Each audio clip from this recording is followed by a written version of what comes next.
There was a fire burning inside the house. Oh, it could be smelled, I'm sure, all over Los Angeles. Talking about this was also said to be looting that took place earlier today. Now, this was taken at various times throughout this day as looting was widespread, as it still is. This could have been anywhere in greater Los Angeles today. It was just that common. Well, you'll notice about the bars, those bars don't seem to do much good. Not when there's enough people trying to tear them down, it seems.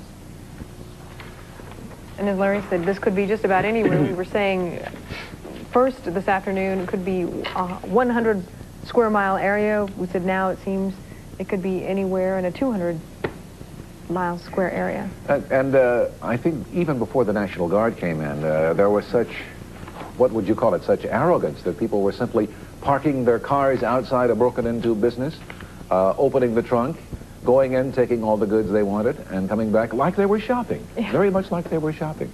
I think that's one of the things that probably infuriates viewers who are sitting at home watching it as much as anything else, the very brazenness of it. This is still video, just shot at random at various places, but then, as I said, it could be any place, because scenes such as this could be seen all over greater Los Angeles today, and in Compton, and in Inglewood. I think we've seen the range of human emotions from those who treated this almost as a festive action, and that they had some kind of right to go in and steal and loot.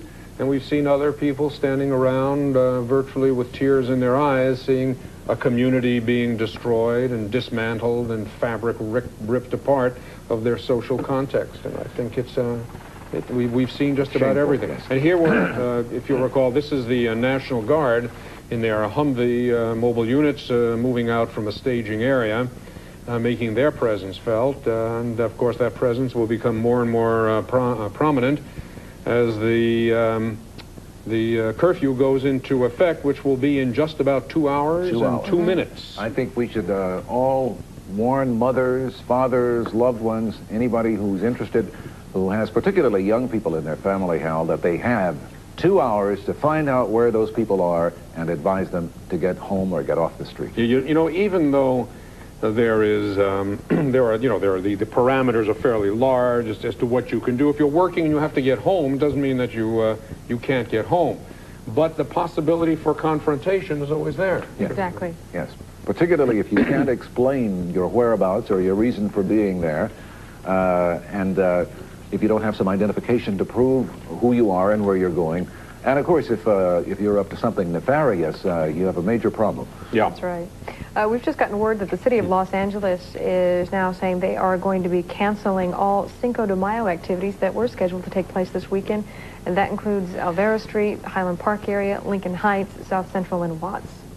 So just another example of the city trying to be cautious and trying to keep people safe by having them stay home. I think it also proves the paralysis that is setting in to normal social and recreational activities because of the actions of this one violent element that's doing this. This city of 3.5 million people in this metropolitan area of some 8 million people has virtually, or is going to virtually, come to a standstill until the National Guard moves in to help the local law enforcement agencies resolve it, or until people decide to stop, or something happens. Well, we talk about paralysis. Much more effective. Today, as many as 4,000 National Guardsmen and almost 800 highway patrol officers were being prepared as reinforcements. But even here, today, as stores were being looted, police cars drove right by. Too much to keep up.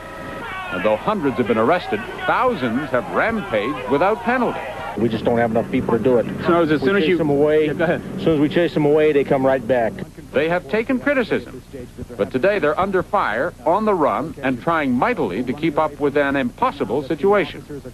Keith Morrison, NBC News, Los Angeles.